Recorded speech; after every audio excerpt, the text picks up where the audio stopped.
नमो भगवते वासुदेवाय। आप सभी का हमारे YouTube चैनल में स्वागत है। आज मैं आपको सुनाऊंगी कार्तिक मास के तीसरे दिन सुनी जाने वाली पानी की उत्पत्ति की कथा। बोलिए श्री हरि की जय। सत्यभामा बोली, आप सभी काल में व्यापक और सभी काल आपके आगे समान हैं। फिर यह कार्तिक मास ही सब मासों में श्रेष्ठ क्यों है? सब तिथियों में एकादशी और सब मासों में कार्तिक मास को ही आप अपना प्रिय क्यों बतलाते हैं? इसका कारण कहिए।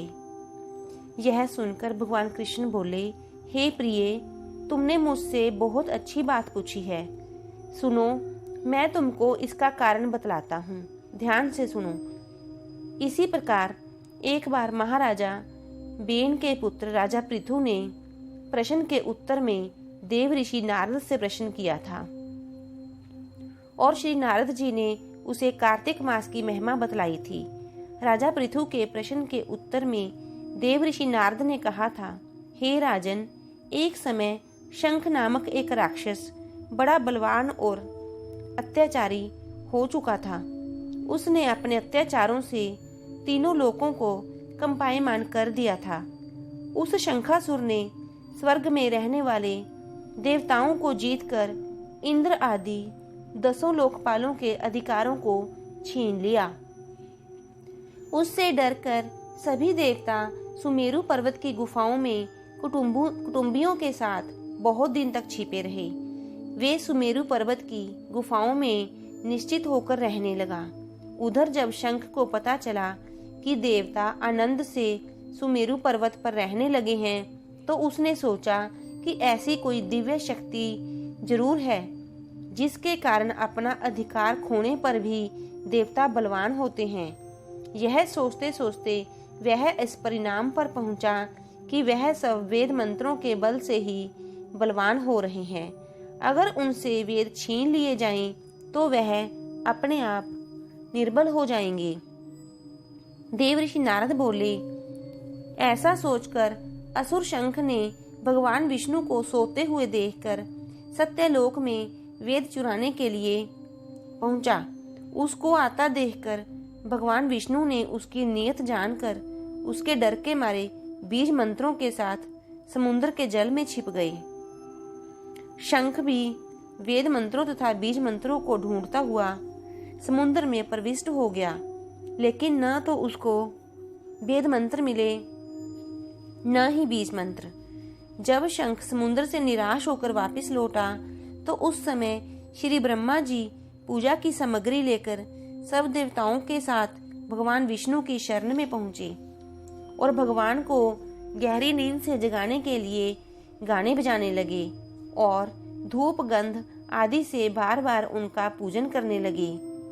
धूप दीप नैवेद्य आदि अर्पण करने पर भगवान की निंद्रा भंग हुई और वह देवताओं सहित श्री ब्रह्मा जी को अपनी पूजा करते देख बहुत प्रसन्न हुए और उनसे कहने लगे, मैं आप लोगों के इस कीर्तन और मंगलाचरण से अति प्रसन्न हूँ। आप अपना अभीष्ट वर मांगिए, मैं अवश्य प्रदान करूँगा।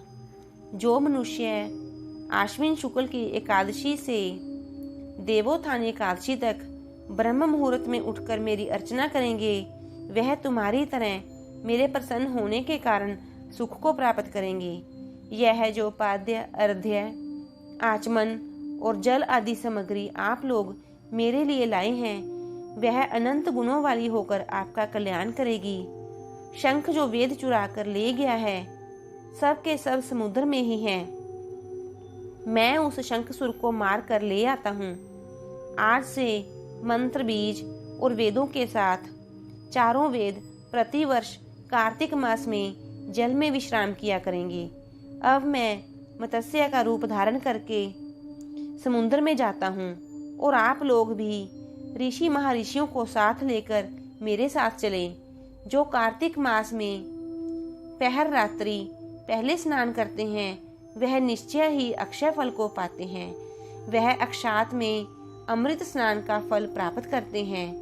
हे देवेंद्र, जो कार्तिक मास में व्रत करते हैं, उन्हें सब प्रकार से धन पुत्र पुत्री आदि देते रहना, उन्हें सब विपत्तियों से बचाते रहना।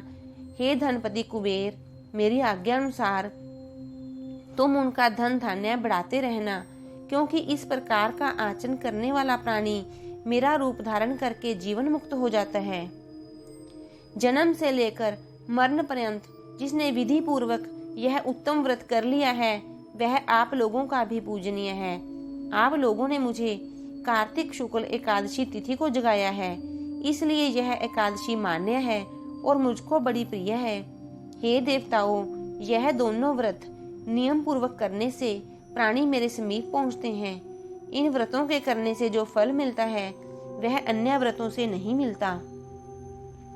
इसलिए हर मनुष्य को सुखी और निरोग रहने के लिए कार्तिक महात्म्य और एकादशी कथा सुनते हुए उपयुक्त नियमों का पालन करना चाहिए। तो ये था कार्तिक मास का तीसरा अध्याय। इस पावन मास के सभी अध्यायों की कथा नित्य प्रतिदिन सुनने के लिए कृपया हमारे होली चैनल को सब्सक्राइब कीजिए तथा अपने मित्रों तथा भाई बंधुओं को भी शेयर कीजिए। ओम नमो भगवते वासुदेवाय। बोलिए श्री हरि की जय।